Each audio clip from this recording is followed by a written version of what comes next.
if you was in court today and you was reading today's headlines about my court case, it's just unbelievable. What come out today in court, not accusations by Tommy Robinson, in minutes from school documents, Jamal was sent to the head of house's office where they searched his bag. They found a knife and a screwdriver, okay? It's in the school minutes from the meetings. Not one, that's all been brought out in court as evidence. Not one journalist has reported on it. Not one. What else come out in the minutes as evidence as well, and in the school reports, was that Jamal stabbed another pupil in the hand. Yeah. What else come out in hearsay evidence? Hearsay evidence is undercover recordings. Was another black pupil at the school who confirms that he was stabbed with a compass by Jamal.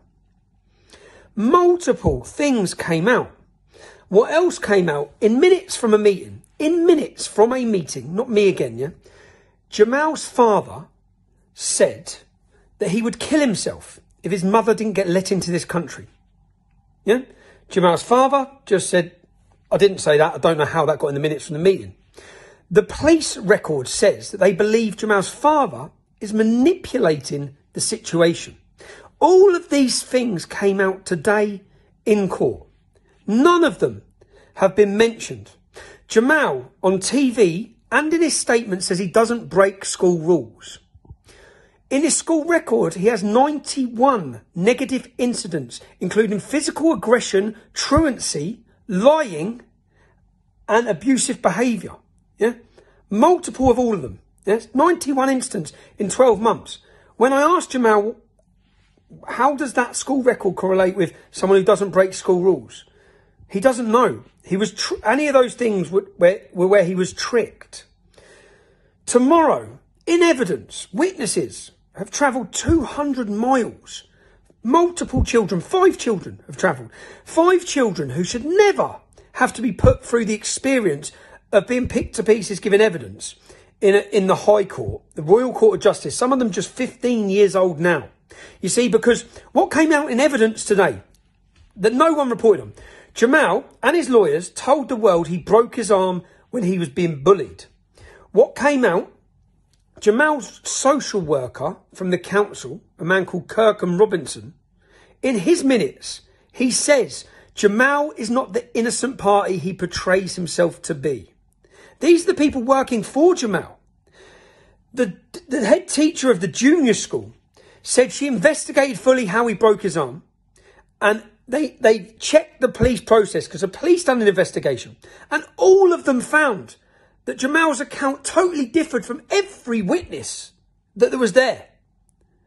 Jamal was actually assaulting a child 4 years younger than him, and an older child pushed him off because he had the little boy in a headlock, and that's how he broke his arm.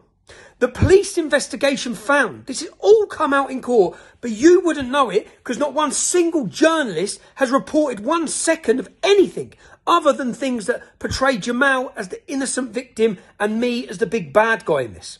What else come out in court today was that all I did in this case was report what I was told. The evidence was shown that a mother told me that Jamal beat her daughter up, but she retracted that statement. Then hearsay evidence, again, undercover recordings, show the mother saying, I only done it because they threatened to rape me, Tommy. He was there. I make it clear. I say, if he wasn't there, it doesn't matter. I just need to know the truth. He was there. He was part of it. All of this, I'm having to tell you this. I shouldn't have to, because there was a room full of journalists who were in court, but not one of them have mentioned one of these instances, one of these parts of evidence, because that's what they are, evidence. Evidence. They've just ignored every bit of it. Now, what we now see over the next coming days is this was a school playground incident that should have stayed in the school playground. Now we have children travelling to have to give evidence in this case. This should not be in our High Court. This is an abuse of our system, of our legal system, a total abuse.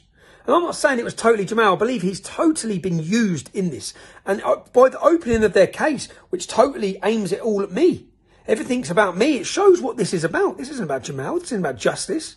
It's about nothing to do with that. But that's my update, because you won't get an update from anyone else, because there's no journalist in there reporting what's actually going on in court.